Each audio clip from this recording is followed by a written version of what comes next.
Eu acho que nós rasgamos a Constituição.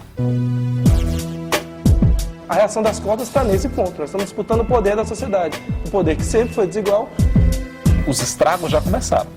A questão é saber, nós vamos tolerar até quando? Eu me reconhecia enquanto negra e via no sistema de cotas uma luta de combate ao preconceito. O que é a cota racial na universidade? É o germe da separação. O medo do conflito é isso, é o medo da transformação. Preto e branco é cor. Só existe uma raça, que é a raça humana.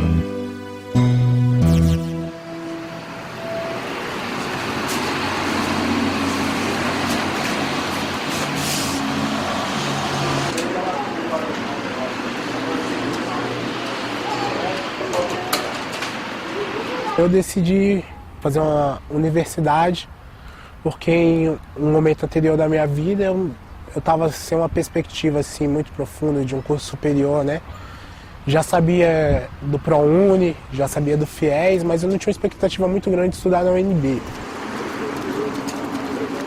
Claro que a gente imagina assim, nossa, seria muito legal estudar na UNB, que foi um sonho que meu pai alimentou, tanto dentro dos filhos quanto dentro dele mesmo, de ter um filho na UNB.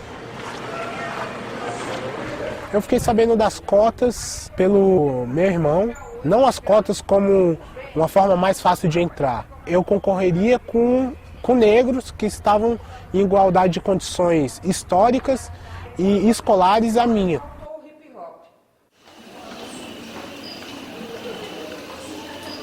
Eu, na verdade, comecei a estudar esse tema das cotas raciais, das ações afirmativas, porque este foi o meu tema de mestrado. Eu acredito que essa opção da UNB por assumir uma universidade racializada está longe de promover a igualdade pretendida. Pelo contrário, incita a racialização na medida em que cria guetos de cidadãos brancos e de cidadãos negros. E você poderia ter outros mecanismos para poder integrar os negros que não fosse a partir de cotas raciais.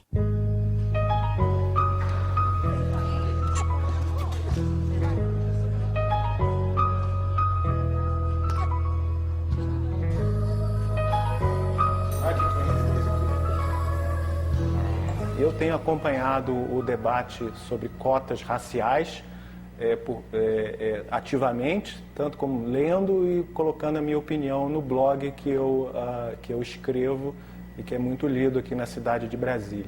O vestibular mede a inteligência, e a inteligência não é afetada pela quantidade de melanina, pelo formato do nariz, pelo tipo de lábio que a pessoa tem, não é afetado. Qual é um país que tem dois grupos étnicos ou raciais praticamente da mesma proporção, como 48, 46, e que um deles reduziu outros a menos de 1% no mundo acadêmico? Mostre-me qual é o país onde isso existe. Se você não tiver cota na graduação, como é que vai chegar lá em cima?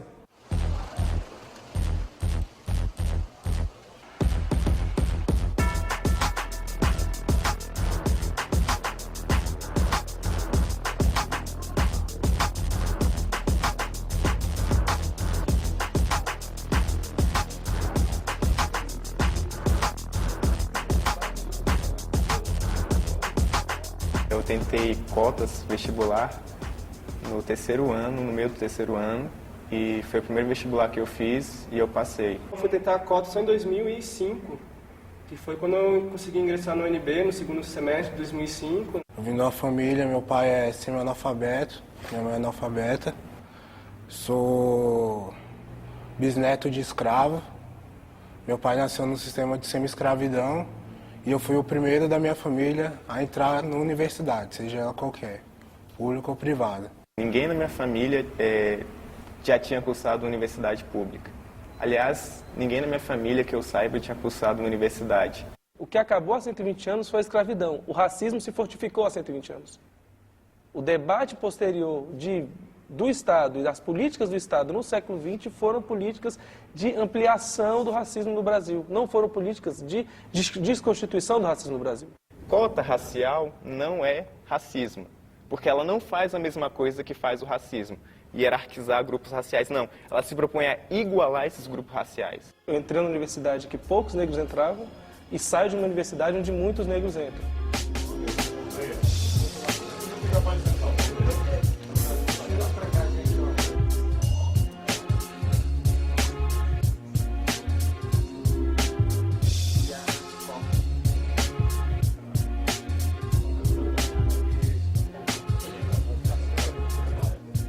Para mim, causou bastante perplexidade desde a primeira vez que eu ouvi falar sobre cotas. Não é? Eu penso nas pessoas no Brasil, num país democrático, como iguais. E para mim foi muito interessante verificar que estava se propondo, isso antes de serem aplicados, estava se propondo fazer diferenciação por raça, num país cuja Constituição abomina o racismo. Eu vim de uma cultura onde a excelência era valorizada, a excelência acadêmica era valorizada e que era importante você se destacar. Entrei na universidade com um pensamento um pouco nessa linha. Aí quando eu chego na universidade eu vejo que tem na minha sala a nota de corte do Sistema Universal foi 180, mas entrou uma pessoa com 30 no vestibular.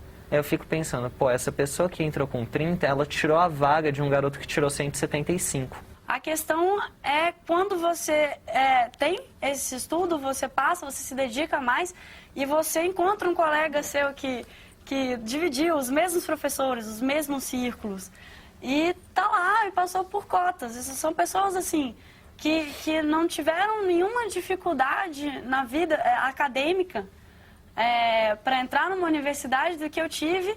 Nós temos que garantir o acesso à universidade desde que essa pessoa tenha condição de cursar a universidade com uma qualidade boa, que possa sair no mesmo nível dos outros alunos. Essa história de que a pessoa não consegue chegar ao ensino superior, ou não consegue se formar porque é negra, porque é mestiça, parda, ou preta, ou marrom bombom, isso é mentira. A gente está num país que está valorizando o quê? Está valorizando a mediocridade de querer colocar na universidade uma pessoa que não interessa o histórico, mas ainda não fez por merecer academicamente.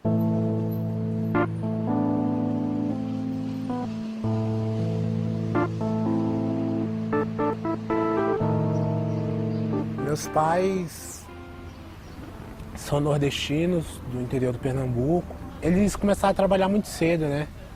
No corte da cana, nas fazendas, produtoras de engenhos de cana-de-açúcar, no regime de semi-escravidão, em que os filhos dos negros das famílias não tinham direito de estudar, né? Meu pai sempre tentou correr atrás dos direitos deles. Ele aprendeu a ler, mas não desenvolveu a escrita. Então ele começou a estudar esses direitos.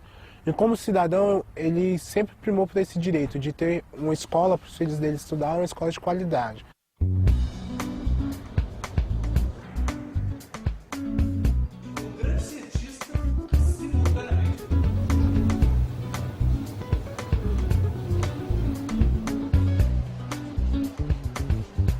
O caso Ari, na realidade, foi um momento difícil para o Departamento de Antropologia, porque em 20 anos do Departamento de Antropologia e 20 anos de programa de doutorado em Antropologia, um aluno negro, o Ari Lima, foi o primeiro a entrar nesse programa em 20 anos. Logo no primeiro semestre ele fez 2 matérias, que ele tirou a nota máxima delas, e no princípio de agosto ele veio me dizer que tinha sido reprovado na matéria obrigatória. Nesses 20 anos, ninguém havia sido reprovado. É uma matéria obrigatória. E o professor anunciou que se ele pedisse revisão de nota, ia reprovar de novo. Esse professor não conseguiu justificar a reprovação desse aluno, né? Academicamente ele não conseguiu comprovar. Era normal a inexistência de estudantes negros. Isso era naturalizado pelas pessoas. E o debate também no interior da academia era praticamente inexistente. O simbolismo do caso Ari demonstra que a universidade, não só a UNB, mas a universidade no Brasil de uma maneira geral, ela não está acima do bem e do mal. Se essa sociedade é racista, em todas as esferas esse racismo vai aparecer. Assim como apareceu na UNB. Então foi nesse contexto que ficou claro que o ambiente não era favorável que a proposta de cota surgiu. Esse processo era muito maior, porque também existia o movimento social, o movimento negro já tinha proposto na Marcha de Zumbi em 95, que tinha que ter propostas na área de educação. No ano 2001, cresceu a discussão porque houve a reunião de Durban, a terceira reunião mundial, a terceira Conferência Mundial contra o Racismo em Durban, na África do Sul. Não só Durban recomendou a proposta de cotas, as ações afirmativas com cotas no caso brasileiro, como o UNB é que tinha essa proposta de cotas.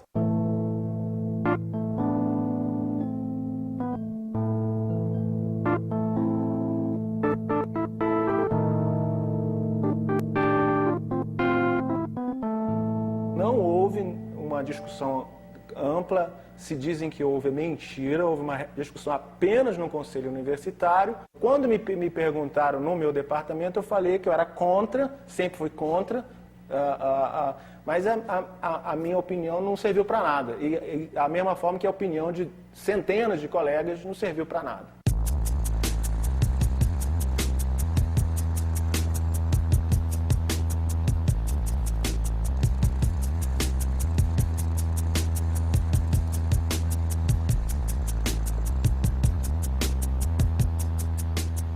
Este abraço simboliza o querer do nosso povo pela justiça.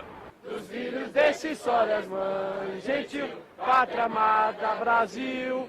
Não reconhecer o nosso direito de entrar na universidade? Jay, Zumbi, Antônio Conselheiro, na luta por justiça somos todos companheiros.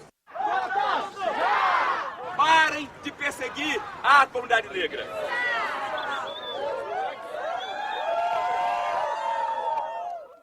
O que eles querem fazer com que a população creia é que nós vivenciamos um Estado racializado, como aconteceu nos Estados Unidos, em que o negro, por mais rico que fosse, ele podia ser Pelé, ele não ia ter acesso a inúmeros segmentos sociais, instituições sociais, simplesmente por conta da cor da pele, porque independia de renda lá nos Estados Unidos. Os americanos criaram a regra da gota de sangue única.